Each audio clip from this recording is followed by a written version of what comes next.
প্রিয় শ্রোতা, আজকের এপিসোডে স্বাগত। কেমন আছেন সবাই? গত ভিডিওতে বলেছিলাম শুক্রবারে স্পেশাল এপিসোড আসবে, কিন্তু এটি প্রবলেমের কারণে আমরা ফ্রাইডে স্পেশাল এপিসোডটি করতে পারিনি, যার জন্য আপনাদের কাছে আন্তরিকভাবে দুঃখিত, আন্তরিকভাবে ক্ষমা প্রার্থী। তবে আজ যে গল্পটি, যে কাহিনীটি আপনাদেরকে বলবো, তার নাম জ্যান্ত দেবী। এই গল্পটিও মমতাজুল আহমেদের লেখা। আমরা অনেক সময় অনেক গল্প শুনে থাকি বা থাকবো যে মন্দিরে নাকি দেবী জাগ্রত হয়ে ওঠে, মানুষকে বিপদ থেকে রক্ষা করে ইত্যাদি। তো আজকে সেরকমই একটি ঘটনা আপনাদের শুনবেন। তো ভিডিওটি শুরু করা যাক। সুবলবাবু হরিহরণ চৌধুরী আদর্শ হাই স্কুলের অ্যাসিস্ট্যান্ট হেডমাস্টার। ভীষণ ভালো শিক্ষক তিনি। আশেপাশের 10 গ্রামে তার সুনাম আছে। তার হাতে গড়া কত ছাত্র যে ছড়িয়ে ছিটিয়ে আছে সারা বাংলাদেশে, তার ইয়ত্তা নেই। কেউ জজ, কেউ ডাক্তার, কেউ বা বড় সরকারি কর্মকর্তা। এই নিয়ে সুবলবাবুর গর্বের শেষ নেই। সুবলবাবুর একটি মেয়ে, নাম তার আরতি। সে ছাড়া জগৎ সংসারে তার আর কেউ নেই। তার স্ত্রী গত হয়েছেন আজ থেকে 10 বছর আগে। তার স্ত্রী যখন মারা যান তখন তার বয়স মাত্র 10 বছর। এতটুকুন মেয়ে আরতিকে সেই সময় থেকে কখনো মায়ের অভাব বুঝতে দেননি তিনি।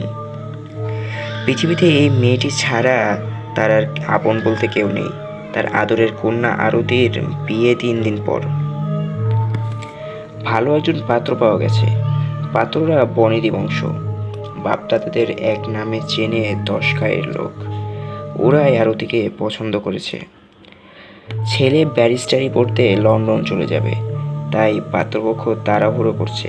কিন্তু সুবলবাবু পড়েছেন বিপদে, কারণ এই মুহূর্তে তার কাছে টাকা কড়ি তেমন নেই। বিয়ের জন্য অনেক টাকা দরকার। হুট করে তিনি এত টাকা পাবেন কোথায়? টাকার মধ্যে আছে স্ত্রীর গহনা। সুবলবাবু ঠিক করলেন আরতিকে দেওয়ার জন্য গলার, কানের ও হাতের গহনাগুলো রেখে বাকি গহনাগুলো বন্ধক রাখবেন। তারপর যদি পারেন তাহলে সুযোগ মতো টাকা দিয়ে ফিরিয়ে আনবেন সেগুলো। আগে তো বর্তমান সমস্যার সমাধান হোক। স্কুলের কাজ সারতে সারতেই বিকেল হয়ে গেল। বিকেলে এই গহনা নিয়ে গঞ্জে রওনা হলেন সুবলবাবু, কারণ কাল সকালে কিছু টাকা করেই লাগবে।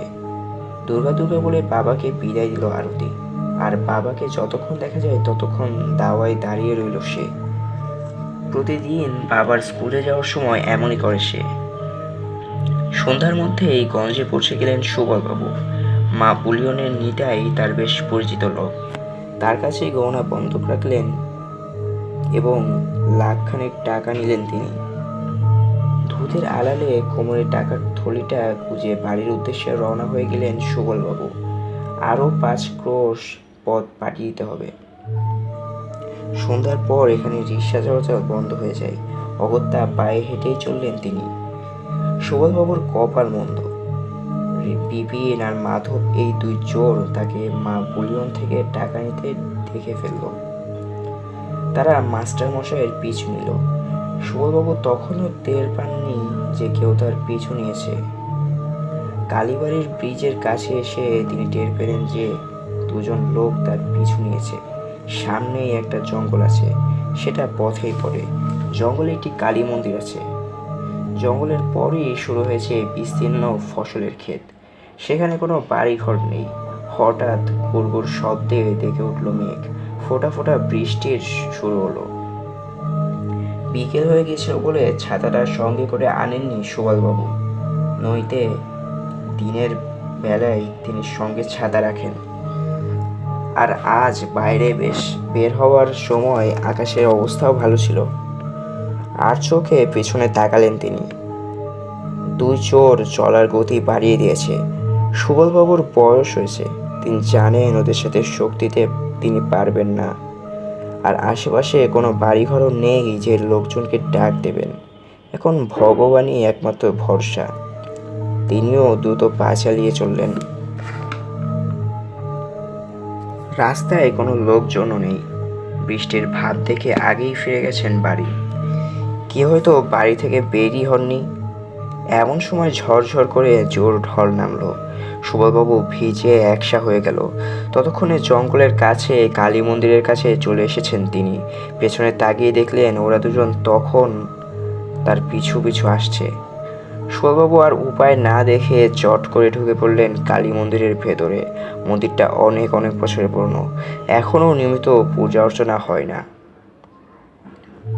তবে কালে ভদ্রে এখানে মানুষ পূজা দিতে আসে, কারো কারো মানত থাকলে তারা আসে। এই মন্দিরে কালীদেবীর একটি প্রতিমা আছে। পথচারীরা মাঝে মাঝে এখান দিয়ে যাবার সময় এই দেবীর সেবা যত্ন করে যায়। গায়ের ছেলে মেয়েরা এসে দেবীর চরণে ফুল দিয়ে যায়। কড়কড় শব্দে বাজ পড়ল কোথাও। সুবলবাবু চমকে উঠলেন। তিনি অবাক হয়ে গেলেন। তার মনে হলো মা কালী যেন তার দিকেই তাকিয়ে আছেন। তিনি গড় হয়ে প্রণাম করলেন। তারপর বিড়বিড় করে বললেন, রক্ষা করো মা, এ অধমকে দুষ্টের হাত থেকে রক্ষা করো। বলে তিনি দ্রুত কালীমূর্তির পেছনে গিয়ে লুকালেন। ওদিকে দুই চোর বিপিন আর মাধব খুঁজছে সুবলবাবুকে। এদিক সেদিক টর্চের আলো ফেলতে ফেলতে মন্দিরের সামনে এসে দাঁড়ালো ওরা। পুরোটা গেল কোথায় রে? বলে পকেট থেকে একটা ছুরি বের করলো বিপিন। নিশ্চয়ই এখানে কোথাও লুকিয়েছে, কিন্তু মন্দিরের ভেতরে ঢুকতে আমার ভয় করছে। কেঁপে উঠল মাধবের কণ্ঠস্বর। ভয় কিসের? মা কালীর। শুনেছি এই মন্দিরে মা কালী নাকি মাঝে মাঝে জ্যান্ত হয়ে ওঠেন। যত সব বাজে কথা! কে বলেছে তোকে এসব কথা? বলে মাধবকে তিরস্কার করলো বিপিন। আমার ঠাকুরদার মুখে শুনেছি। বলি, কি শুনেছিস? একবার নাকি এই এক লোককে মন্দিরের সামনে ডাকাতে ধরেছিল। তখন মা কালী মন্দিরের ভেতর থেকে বেরিয়ে এসে লোকটাকে বাঁচিয়েছিলেন ডাকাতের হাত থেকে। ডাকাতগুলো নাকি মা কালীর খড়গের কোপে মরেছিল। তোর তোর যা কথা না মাধব, মানে ওই মাটির মূর্তি কি কখনো জীবিত হতে পারে? যত সব আজগুবি কথা। চল চল ভিতরে চল, বুড়োটাকে ধরতে হবে। বেটার কাছে অনেক মাল। কিন্তু তুই ছুরি বের করছিস কেন? বেটা বাধা দিলে পেটের ভেতরে ছুরি সে দিয়ে দেবো। বেটা মনে করেছে মন্দিরে ঢুকে বেঁচে যাবে, কিন্তু সেটা হচ্ছে না জাদু। বলে ছুরি নাচালো বিপিন। অনিচ্ছা সত্ত্বেও বিপিনের সাথে মন্দিরের ভেতরে ঢুকলো মাধব। তবে তার মনটা কেমন খচখচ করছে। অবচেতন মন বলছে, পালা পালা, আজ অশুভ কিছু একটা ঘটবে। ভয়ে থরথর করে কেঁপে উঠল মাধব। এমন সময় তার হাতের টর্চের আলোটা এক পলকের জন্য কালীমূর্তির মুখের ওপর পড়ল। সাথে সাথে ধক করে কেঁপে উঠল মাধবের আত্মরাত্মা। বিপিনের জামা খামচে ধরল সে। কিরে গাধা, কি হয়েছে? ফিসফিস করে জানতে চাইল বিপিন। মায়ের চোখে পলক পড়তে দেখেছি। ভয়ে কেঁপে উঠল মাধবের কণ্ঠস্বর। কচু দেখেছিস? মায়েরই বলছি। ভয়ে তোর দৃষ্টি বিভ্রম ঘটেছে। এসব বাদ দিয়ে এখন বুড়োটাকে খুঁজে বের কর দেখি। বেটা আবার পালিয়ে না যায়, তাহলে অনেক টাকা হাতছাড়া হয়ে যাবে। বলে চারদিকে তাকিয়ে সুবলবাবুকে খুঁজতে লাগলো বিপিন। একসময় সে দেখতে পেল সুবলবাবুকে। দেখেছিস, বুড়ো গাধাটা কালিমার পেছনে লুকিয়েছে। আরে গাধা, উনি কি তোকে রক্ষা করতে পারবেন? সুবলবাবু দেখলেন টর্চ হাতে দুই তস্কর মন্দিরে ঢুকে পড়েছে। আর কিছুক্ষণের মধ্যে ধরা পড়ে যাবেন তিনি। তার চোখ ভয়ে ভরে গেল জলে। তিনি বসে পড়লেন, কালী দেবীর চরণ স্পর্শ করলেন। তারপর ফিসফিস করে বললেন, মাগো, আমি মরে গেলে আমার আলোর দিকে দেখো। আমি তাকে তোমার কাছে রেখে গেলাম। বলে চোখ মুছলেন তিনি। বিপিন কালী মূর্তির কাছাকাছি চলে এসেছে। তার এক হাতে টর্চ আর এক হাতে ছুরি। দরজায় দাঁড়িয়ে দ্বিধাদ্বন্দ্বে ভুগছে মাধব। এমন সময় কড়কড় শব্দে বাজ পড়ল। উজ্জ্বল আলোয় আলোকিত হয়ে গেল মন্দিরের ভেতরটা। বিস্ফোরিত দৃষ্টিতে এক অলৌকিক এবং ভয়ঙ্কর দৃশ্য দেখতে পেল মাধব। মা কালীর হাতের ধারালো খড়গটা সাই করে নেমে এসেছে নিচে। বিপিন মরণ আর্তনাদ করে লুটিয়ে পড়ল মাটিতে। আর তার কাটা মাথাটা গড়িয়ে গেল মন্দিরের মেঝেতে। ঘুরেই দৌড় শুরু করলো মাধব। সে চিৎকারও করতে পারছে না, কে যেন তার গলা চেপে ধরেছে। তার কেবলই মনে হচ্ছে এই বুঝি পেছন থেকে একটা কোপ এসে লাগলো তার ঘাড়ে, মাথাটা বুঝি ছিটকে পড়বে মাটিতে। সুরবাবুর চোখ দিয়ে অঝোর ধারায় জল ধরছে, তিনি আকুল হয়ে কাঁদছেন। আজ সাক্ষাৎ মৃত্যুর হাত থেকে বেঁচে গেছেন তিনি।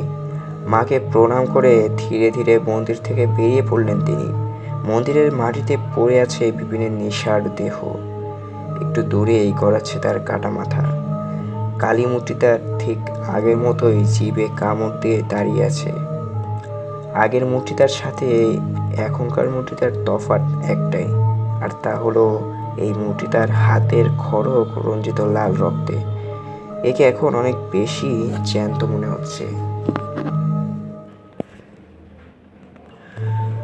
গল্পটি ভালো লাগলে লাইক, কমেন্ট এবং সাবস্ক্রাইব করতে ভুলবেন না। আবারও আসবো নতুন কোনো এপিসোডে, নতুন কোনো গল্প নিয়ে। ভালো থাকুন, আনন্দে থাকুন।